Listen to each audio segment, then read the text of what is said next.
Good morning, good afternoon, good evening. Welcome back for another video. Today I'm going to talk about different strategies for re-entry. Personally, I did a lot of tax loss harvesting at the end of 2021. I do have some fiat sitting on the sidelines, some stable coins. I did already share on this channel that I sold about 15% of my Ethereum, looking to distribute that to so-called Ethereum killers just to be a little bit more balanced. And so I'm looking for entries, and I've thought long and hard about what I want to do for a strategy to get back in with that fiat on the sidelines, because I am absolutely committed to the dollar being a Ponzi scheme. So anyway, here's very simply my thoughts. I've shared this plenty of times on this channel, but this bottom trend line here is the 1.618 Fibonacci retracement level from the 2017 peak, a little under $20,000. In other words, this line here is about 61.8% higher. I've shared this plenty of times. I'll share it again, that no cycle, never in Bitcoin's history have we had a weekly close below the 1.618 Fibonacci retracement level after Bitcoin has crossed its previous cycle all-time high. In other words, we crossed the all-time high in December of 2020, rode up very quickly, $42,000, doubled within a span of like 20 days. And then since then, we have never had a weekly close. We wicked below that in January and in February of 2021. And then in the summer, 3 times we wicked below that, but we've never had a weekly close below there. And so here we are again. We may be heading back down to $30,000. I hope not. I hope that, $33,000 was the low and we're going to move back up. But is it a possibility? It's absolutely a possibility.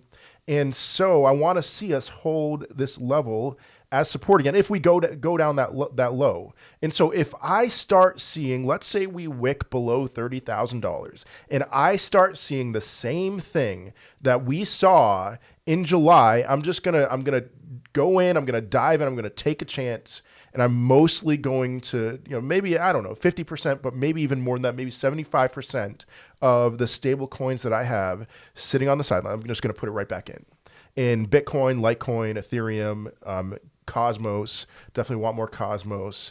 And so what does that look like? It looks like a couple of weeks of holding that level, or even a week. It's a thing, when all those times that we got below that level in the summer, there was a lot of strength coming in to drive the price back up.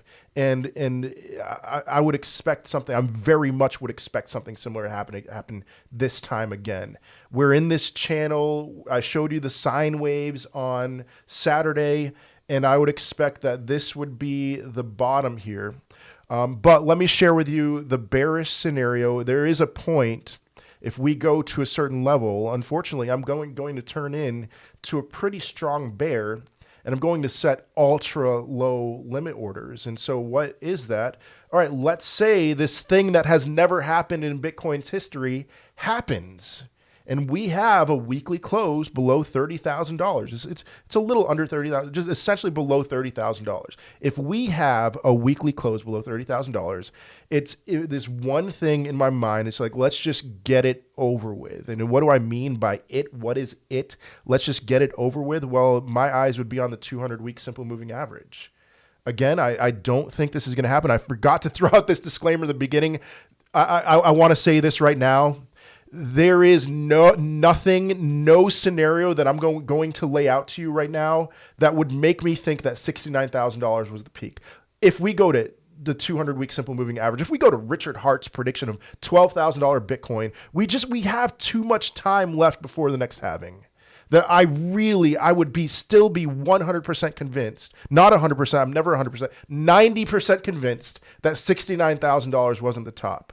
But okay, weekly close below $30,000. Where am I setting my limit orders? Well, let's take a look at the 200-week simple moving average. I mean, fortunately, this has been rising throughout Bitcoin's history, and right now it's at $19,232. Does that mean I'd set a limit order at $19,232? Well, let's take a look at the 200-week simple moving average historically. We rode along that for several weeks in 2015, but did we go below? Did we ever go below the 200-week simple moving average? Yes, we did. We did several times. We wicked below it, but we never had. We even had some weekly closes below it. We never had a monthly close below the 200-week simple moving average. Look at February, December 2019, we got right down to that level. Look at the COVID crash. We went pretty heavily below there, and what an amazing buying opportunity that was. And so as far as a limit order that I would set in this bearish scenario, which I don't think is going to happen, I would probably set a limit order around $18,000 for Bitcoin. And I don't want to say that to scare you. I want to be prepared for every scenario. And there's a part of me that's just like, yeah, if we have a weekly close below this level that we've never had a weekly close before, let's just get it over with, Let's get it over with. Let's move on so that we can start being bullish again.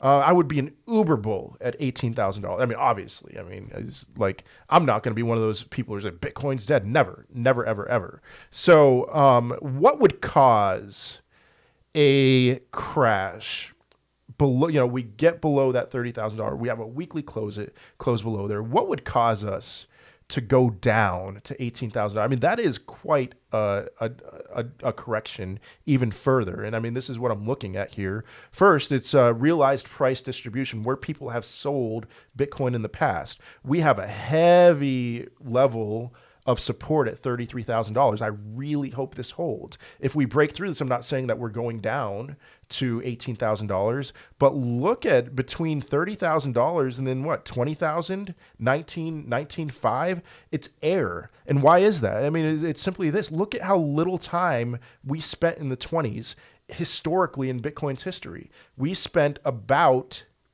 2 weeks in the entire $20,000 range. And, we spent a few hours after that, after Bitcoin, had its first peak this cycle. We spent literally hours below $30,000. There's air between 30 and 20. So in my opinion, that seems like a point where somebody would be like, okay, we're going down. We're going down to, the bear market bottom levels. And so there's very little support there. But the other thing that I have my mind on is mining. So miners in 2018, when we were holding $6,000 all throughout 2018, and a lot of people were convinced that descending wedge, we're going to break higher. And what happened? We broke lower. That was a minor capitulation. Not minor like young people, but Bitcoin miners. That dropped the price of Bitcoin from $6,000 to $3,000 very quickly. The miners sold. Why did they sell? Because it wasn't profitable for them to mine Bitcoin anymore. And so we have this rising hash rate. Hash rate is at an all-time high right now, which means mining difficulty is at an all-time high, which means the average cost of mining a Bitcoin is at an all-time high.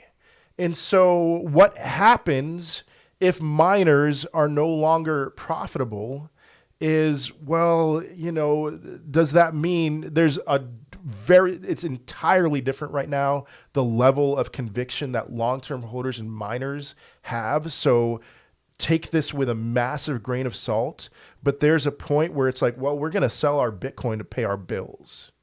That's just, if we get below $30,000, I think based on the little research that I've done, that like the average cost of mining a Bitcoin is about $26,000 per Bitcoin. So this is worst case scenario, or the scenario that I don't think is going to happen. Again, I just want to tell you, I don't think this is going to happen. But if it happens, then the threat of a minor capitulation is pretty significant. And so then it's like, you know what? Yeah, let's go down to this historic level of support, which, this is something, the 1.618 Fibonacci retracement level is something that I very strongly don't think is going to be broken. This right here, as far as a monthly close below this level, I am as close to 100% convinced that I would never be willing to say that we are going to have a monthly close below the 200-week simple moving average. It's just no scenario in my mind. I don't care how bad the economy gets, unless they shut off the internet. I just the level of conviction that I have with this is so unbelievably strong. But again, I'm just saying this because it's a scenario, and I want us to be prepared for all of those. But anyway, I'm trying to think what else. I mean, let's see what happens here first. Maybe $33,000. Maybe that level of support, that realized price distribution, 33,000. Maybe that's the bottom. I just, everything's in play. I saw this article and just the bizarreness of this time. Another thing that's in play before I share that article is the Fed meeting. Look at how things are crumbling. Look at the stock market. This Fed meeting coming up this week. I've said that they're going to pivot in 2022. There's a possibility that they're going to pivot this week. And if so, watch out. Get the rocket emojis out. Let's party. But I mean, the other thing I was going to say is just the conviction of long-term holders. I mean, it's unprecedented what's going on right now. It's like they are not selling. They're still not selling. And yet here we are around the same point earlier in 2021 where long-term holders did sell at that point.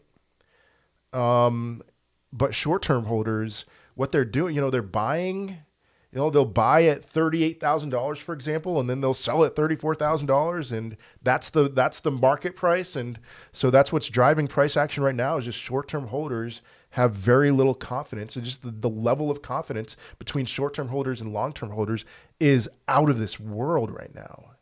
And that is because of the global macro stuff. But, you see any kind of flip on that with the Fed, with a spot Bitcoin ETF, it's like, watch out.